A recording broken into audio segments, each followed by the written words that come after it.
Let's cover the 3NF process or normalisation from our Apply Your Knowledge at the end of chapter 1 of our Informatics book.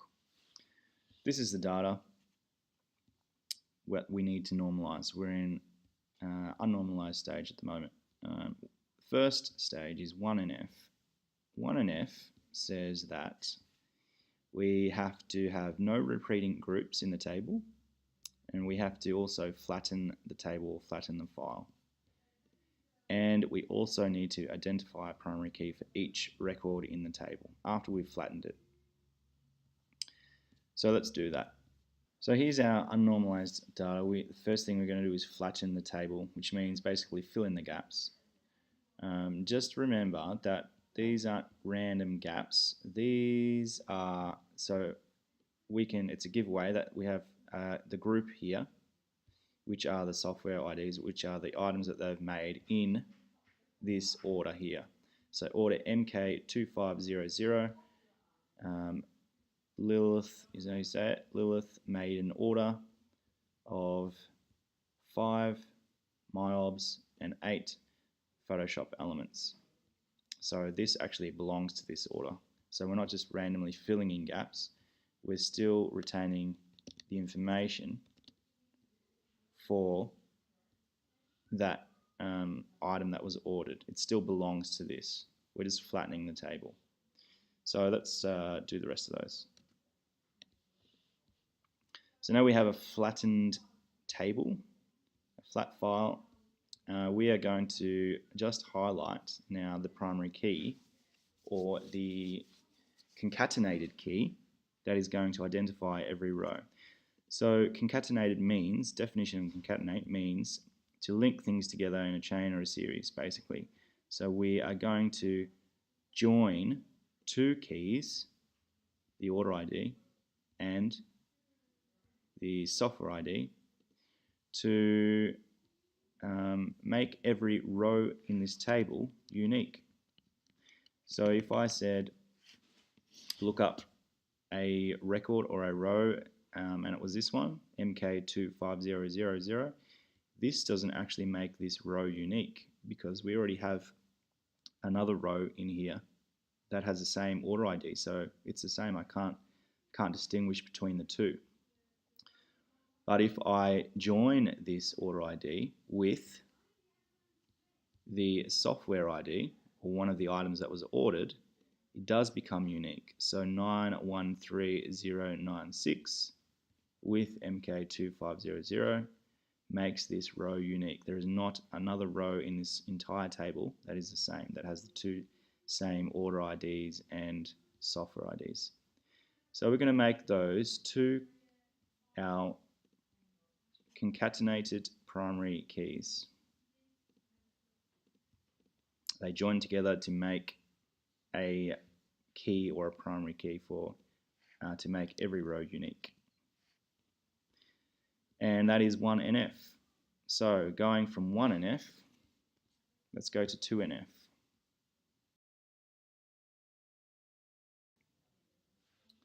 The first thing I'm going to do in 2NF is something very simple. I'm going to get rid of these or this single total cost column. I'm doing that because the whole purpose of normalization is to try and refine the database and reduce redundant records and get rid of anything that we basically don't need. And the total cost we don't need because it is calculated. It is a calculated field based on the price of an item and the quantity of how many I ordered. So I can easily work that out by simply going 599 times 5 equals that. So we don't need to record this, so I'm going to get rid of it. Step 1, get rid of any calculated fields. Next, in 2NF, let's have a look at the definition from our books. 2NF, put simply, is where a table in 1NF, which we are already at, and any column field in that table that is not part of the actual primary key. So that means any field that is not part of the key primary key or the concatenated key. So that's order date, paid, blah, blah, blah, anything that's not red. So any of those keys must be wholly dependent on the concatenated primary key. So each non-key field must be fully dependent on both keys, not just dependent on one of the keys. So let's have a look at our table here. Order date. Let's ask the question. And they do that in the table here in our books too. So let's have a look at that on the next page. I think it is up here at the top of, yes, page 32. They say date. They have a look at this date and they say it only relates to invoice.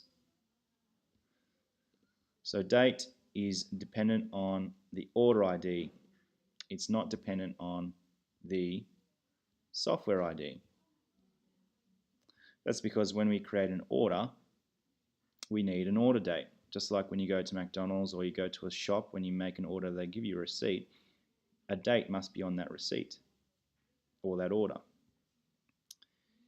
It's not dependent on software ID though. I can have a software and it doesn't need to have a date for the software necessarily. Technically in this example anyway. So that's what they're saying here. It only relates to the invoice number.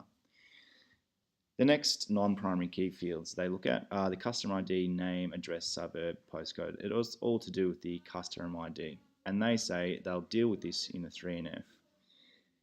It sort of doesn't make sense if you're just starting out with this normalization process, but the giveaway is if we go back to our unnormalized, all this customer details actually go with an order. So for the time being, that stuff can stay with the order ID. And in fact, you would say it actually is dependent on the order ID. So customer ID, family name, blah, blah, blah. We'll just leave that for now and we'll deal with that in 3NF. But for now, it is only dependent on order ID because when I make an order, someone has to make the order. But when we have software in our stock or we have a table with software, that doesn't necessarily mean we need to have a customer that relates to that software. So Pinnacle Studio has nothing to do with a customer, Mia Burns. They're not, the customer is not dependent on that. So it's more dependent on the order ID at this stage. The next one they go to is item description. So it never needs to be ordered, they say. And that means the description over here, or the product name, that means that when I make an order, it doesn't necessarily need to have this product name. This product name solely relates to this ID here. So 581653 directly relates to Pinnacle Studio. So that's dependent on this software ID. When I make an order SM5360, that doesn't always mean that I'm ordering Pinnacle Studio. So that's not dependent on this order ID. This order ID is separate. So again, that's why they've put a tick box for item ID and a cross here for invoice number, or in our case, order number. And it doesn't meet 2NF. The next one, the item quantity. There is no quantity without an order, and the quantity must be of an item. And this, before we go to the table and have a look, it does meet 2NF because it relies on both the invoice and the item. So if we go back, if we're talking about, say, this order, MK2500, we go to the quantity, and that relates directly to the concatenated primary keys of the software ID and the order ID, because that's having a simple example here. We go into McDonald's and we make an order. We go to the register and we say we want quantity of 5. That doesn't make sense because the register person isn't going to know exactly what you want. 5 of what? 5 chips, 5 Coke, 5, I don't know what you want. Tell me what you want. So we also need to provide an item, or in this case, a software ID. So for order MK2500, Lilith wants 5 myobs. So this 5 only exists because we create an order and provide a software ID. So that's why it meets 2NF.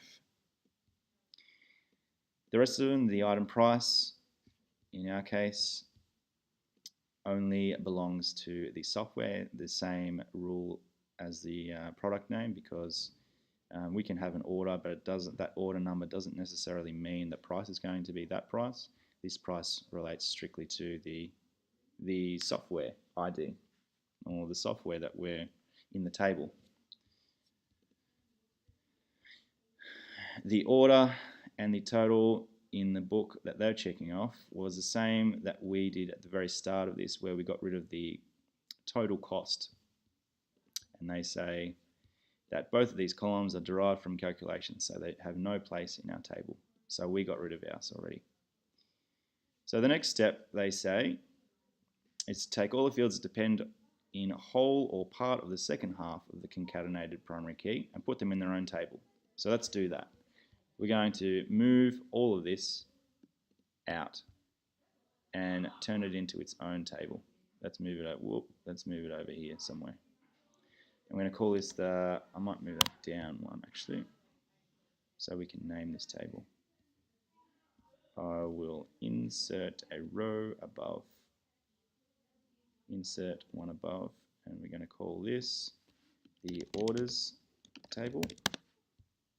Change the color because we use that for primary keys. And we'll call this the software table, or the ordered software.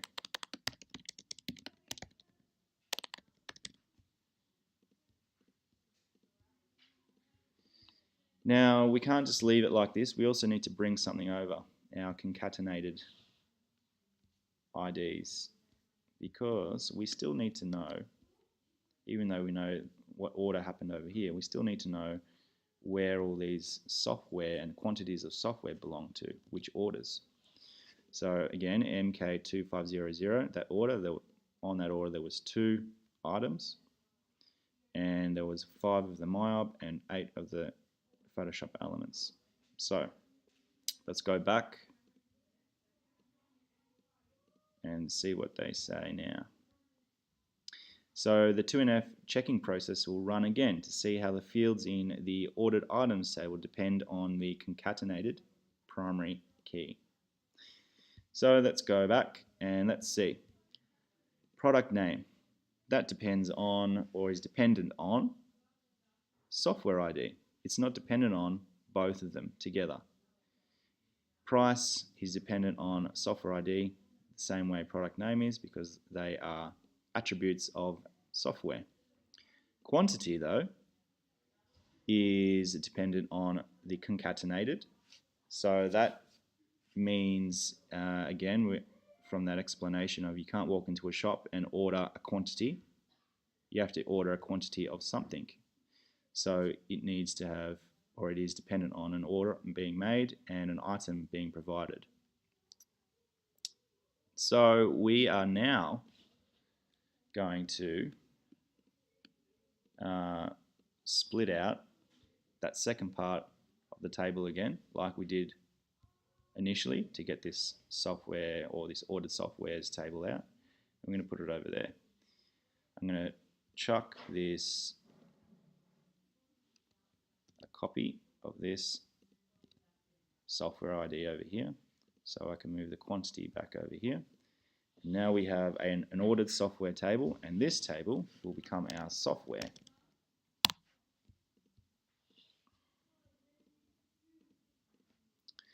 Let's run through that 2NF process again. Quantity is dependent on order ID and software ID. Product name is dependent on software ID, and price is dependent on software ID. Also note now that we have a table here that should, if I copy this over, I'm going to make a new tab just as a temporary working space, sheet 4. I'm going to paste this in here and I'm going to order this from A to Z. And you'll notice we have all these duplicates. So we're starting to really normalize this table and get rid of all the stuff that we don't need. So I think there is a function somewhere that gets rid of duplicates, but I'll just show you what we need to do. We need to get rid of all of these duplicates.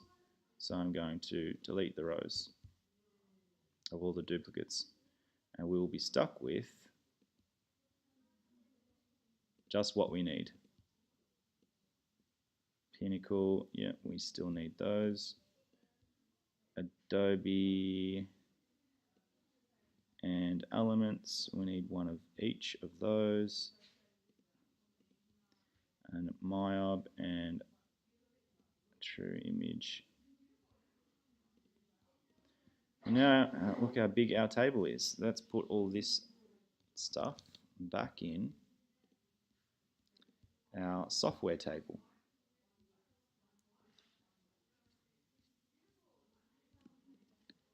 Remove all that. Come back here. And our software table, the items that were available to be ordered are here.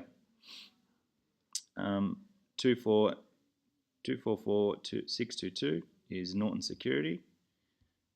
So on order YT6617, they ordered 8 Norton securities. And this is what this ordered software table is for, the quantities of the item or the software, and it then relates to the actual orders over here too. Now that we've gotten rid of duplicates in our items table, you'll also notice that everything in here, what I've highlighted is a duplicate of the record above. So now we can do the same thing with this table. We can get rid of all of the duplicates because we don't have a concatenated, we don't need a concatenated anymore because this order ID is going to be our primary key, our unique identifier for each row. So I'm going to go into my temporary sheet.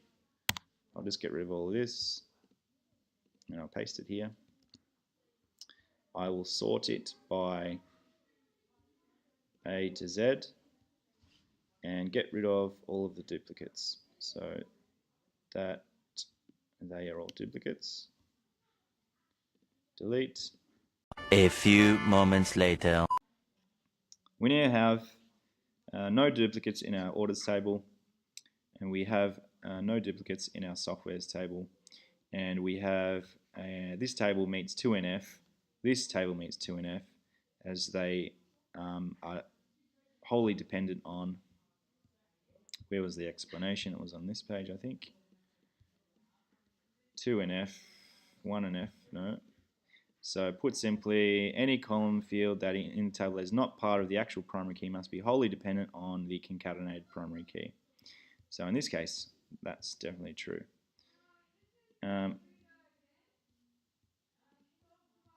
Over here, we have everything relating to the primary key also. Order date, paid, sent. They definitely are dependent on the order ID, because if you make an order, we need to know, have you paid for that order? And also, has it been sent out? Because sometimes you might make a purchase order. Purchase orders mean you order, but you don't pay for it until the invoice is sent out. So I might make an order with Officeworks. They'll get my order, they'll send my order out, but my order hasn't been paid for yet. And I'll have up to 14 days to pay for it. That's how purchase orders usually work. So they directly or are dependent on the order being made. Customer is dependent on the order because we need a customer to be related to an order. When someone makes an order, obviously we need to know who that someone was. And all this is now going to be dealt with in 3NF. But as it stands now, we have three tables: software, ordered software, and orders table, which are all in 2NF. They all meet 2NF now. So let's move on to 3NF. Third normal form says that to be compliant, we need every field in a table must relate directly to the primary key. So let's go to our 2NF. We're going to copy all of this. Command A or Control A if you're in Windows, and paste it. So now we have our three tables: our orders table,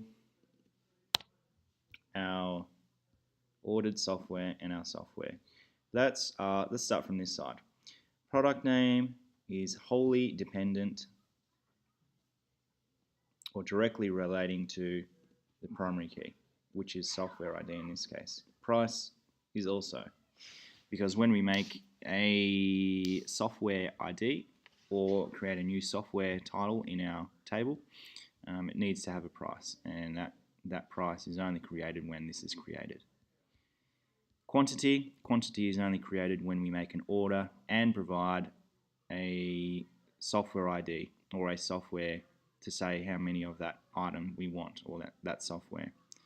So this is wholly dependent on this concatenated primary key. Let's start on this one, the orders table.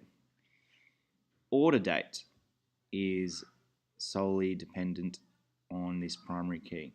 Paid also is only created when we make an order. Sent is only recorded and created when we make an order.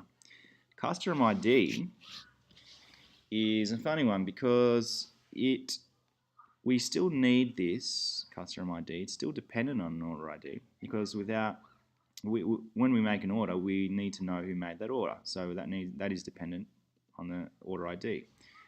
But as soon as we go into the customer ID or the customer's details, all this stuff here is actually dependent on the customer ID and not the order ID by itself, because CB00814 doesn't mean that's Ralph Suite.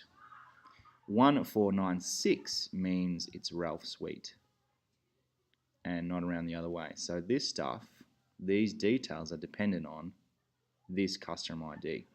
But we also need to leave this customer ID here because it is dependent on an order ID. This is recorded here when an order is made. The first step is we're going to separate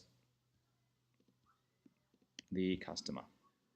So we're going to move customer ID from customer ID over to, this will become the customers table. This will also become a primary key for this table.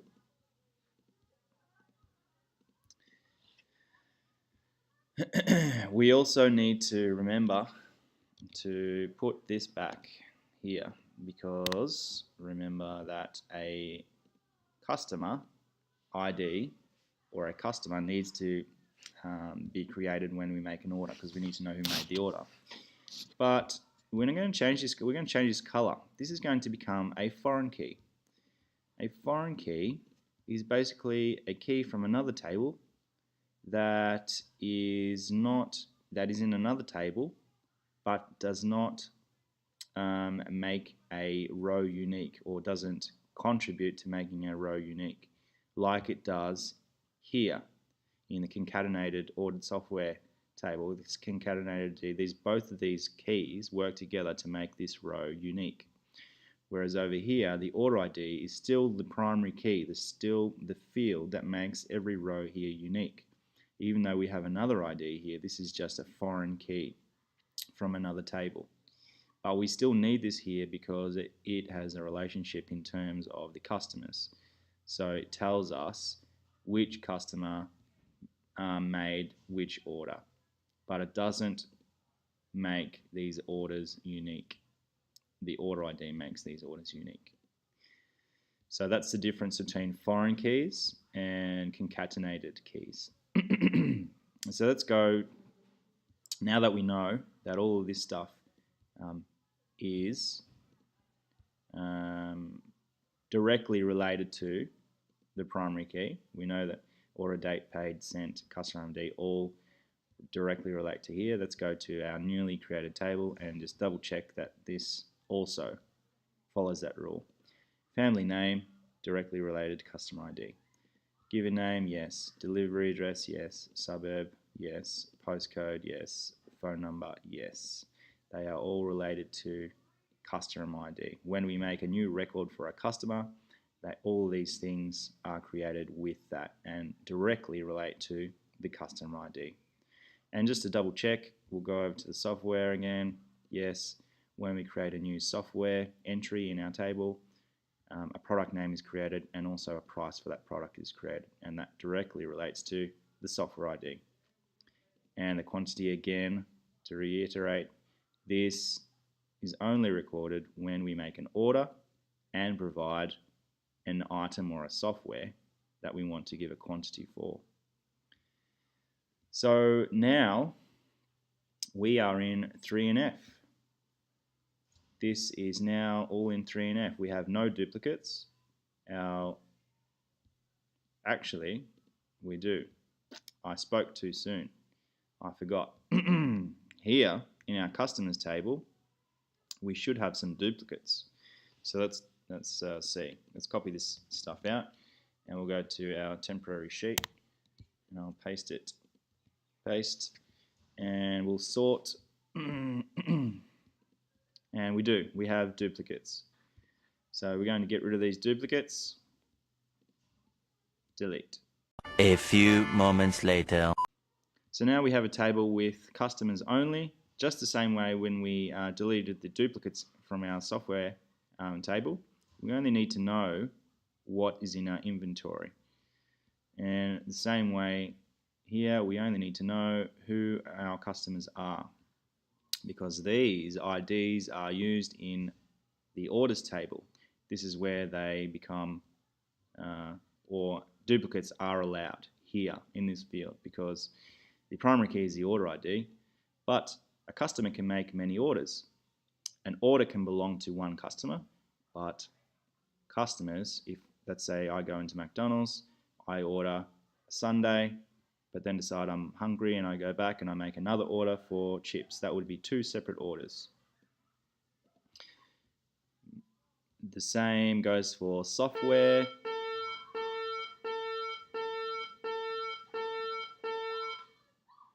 Software can belong to, or it can be on many orders, and an order can have many items or many software titles on an order. So that's why we brought in or created this table with a concatenated primary key. But now currently with these four tables, they are in 3NF, and all the data from the start here, which was unnormalized, has now been normalized to 3NF.